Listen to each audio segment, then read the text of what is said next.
This is the PlayStation Classic, released on December 3rd, 2018 on the 24th anniversary of PlayStation's launch in Japan. It's 45% smaller than the original PlayStation from 1994, it includes 2 classic controllers, an HDMI port, and 20 original PlayStation games. The PlayStation Classic had everything going for it, until it didn't.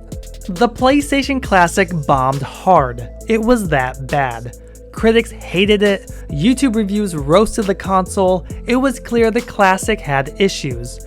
From a selection of games to its performance, there was a lot against it. I'm someone who pre-ordered this. I didn't want to miss out on it and have it sell out. But then it came out, and I remember these were everywhere and people were not picking them up. For months, I would see the PlayStation Classic go on sale multiple times. Stores were desperate to get rid of them. In the US, the Classic launched for $100. 4 weeks after release, Amazon was listing it for $60. 2 months later, Walmart had it for $40. By July 2019, the PlayStation Classic was selling for just $20. Like most of these little niche things Sony has done for PlayStation, it was never talked about again. It failed and Sony gave up on it. If you don't know what the PlayStation Classic is, it's Sony's failed attempt at jumping in on the trend of companies releasing mini versions of their iconic consoles simply to cash in on nostalgia. Nintendo was super successful with this. They released the NES Classic Edition and the Super NES Classic Edition. These consoles weren't without their own issues, but critics and fans adored them. Both sold very well and sold out quickly, with scalpers reselling them for high prices online. The PlayStation Classic would be the complete opposite of Nintendo's success. At first, people were excited at the concept. The original PlayStation has some incredible, groundbreaking games, and the Classic is loaded with 20 iconic games. 20 games out of a library of almost 8,000 games. But when the games were revealed, titles like Mr. Driller and Tom Clancy's Rainbow Six made people question these choices. Where were the games like Crash Bandicoot, Spyro the Dragon, Silent Hill, and Tomb Raider? Sure, outstanding hits like Resident Evil, Final Fantasy VII, and Tekken 3 were welcomed and expected, but so many more franchises became big because of PlayStation. The PlayStation helped to popularize Tomb Raider. Because it was such a hit, Sony had exclusive rights to make the following 2 sequels console exclusives. Crash and Spyro are typically mistaken for PlayStation mascots. That's how impactful they were on PlayStation. And when it came time for them to expand to other consoles, it was big news. And not only that, these games and its characters greatly helped PlayStation. They all became unofficial mascots in its advertising. PlayStation helped these games just as much as they helped PlayStation.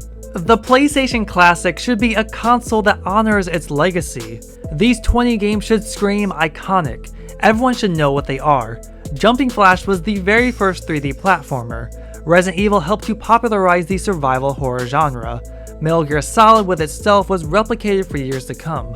Most of these games have some kind of significance. It's just a shame that it isn't shown throughout. Tom Clancy's Rainbow Six doesn't scream iconic. Honestly, I've never heard anyone talk about the game in recent years, or really ever. I didn't even know the series appeared on the original PlayStation until the Classic came out. However, the Classic does do a great job with its variety of games. From survival horror to action, puzzle games, and JRPGs, there's an overall nice choice of different games for everyone. Regardless of whatever games the Classic had, there still would have been some kind of uproar. Some games were never going to make it to its roster. 20 games were never going to be enough to define the PlayStation. And clearly there were issues getting the permission and licensing to get a lot of these games. It's kind of like history repeating itself as it did with PlayStation All-Stars Battle Royale. It's ambitious, but a struggle to fulfill that idea, and we'll have some great additions, and then some that don't really make sense. Why allow people to play Crash and Spyro on a tiny $100 machine when they can buy the trilogy of remakes and Activision can pocket the profit? Same probably goes for so many other publishers.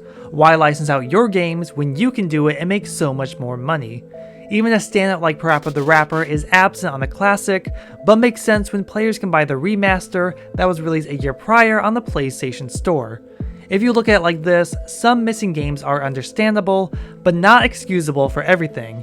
It's something we currently see with PlayStation Plus. Disney and Bandai Namco are its biggest supporters, but many others would rather re-release their classic games on their own terms. Like Tomb Raider, it can make more money releasing its remastered collection on multiple consoles with extra features than it ever could in a limited capacity. Then some of these games on the classic were the PAL versions, so they ran slower and caused consistency issues. The emulations were poor and there were overall lower frame rates during gameplay.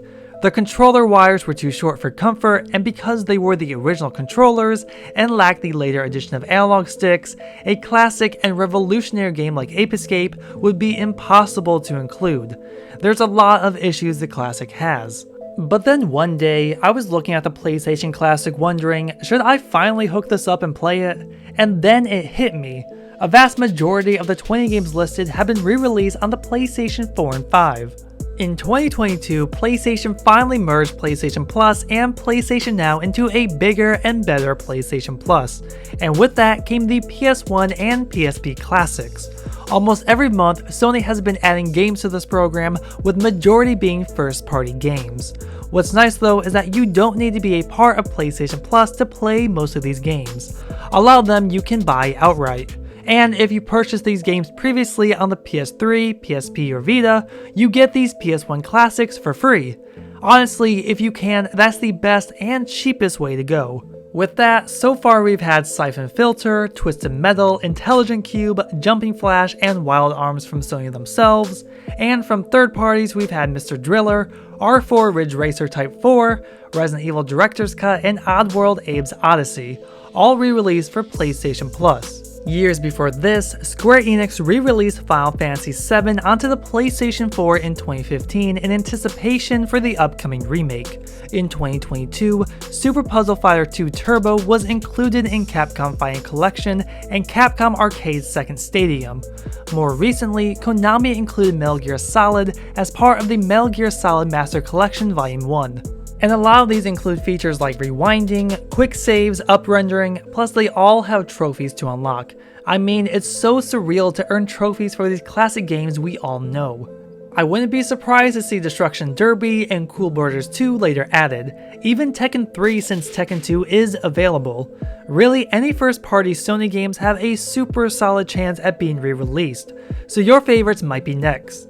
Because of the issues the PlayStation Classic had, and because of the many games being re-released through more accessible and modern means, the PlayStation Classic on its own isn't really worth it today. It looks cool, but under the plastic, there are too many flaws to make the PlayStation Classic a must-buy. Even after all these years, after everything has settled down, there's little to no redemption for it. Sony may have gotten ahead on a possible Nintendo 64 Mini that would never come, but the rush wasn't worth it. If you're a collector of all things PlayStation, or maybe have nostalgia for its past, then the PlayStation Classic is perfect for your collection. Its miniature size is adorable, and its design is authentic to the original, and that's all it has going for it. But if you're into modding, you can get way more out of the PlayStation Classic than what it has, and really give that console the love it deserved from the beginning, and load it with hundreds of games. The PlayStation Classic was a good idea in theory, but extremely poor in execution and very questionable in its choice of games. Sony tried to quickly cash in on a popular trend, and it blew up in their face. And this resulted in one of PlayStation's greatest failures. It might have been best if Sony dug deeper into their own library for games. Hot Shots Golf, Wipeout, Gran Turismo, some a little trickier because of licensing, but better than something like Tom Clancy's Rainbow Six. But let me know what you think of the PlayStation Classic in the comments below. Do you own one? Do you think it's worth it? Be sure to like and subscribe for future videos. Thank you so much for watching, and I'll see you in the next video.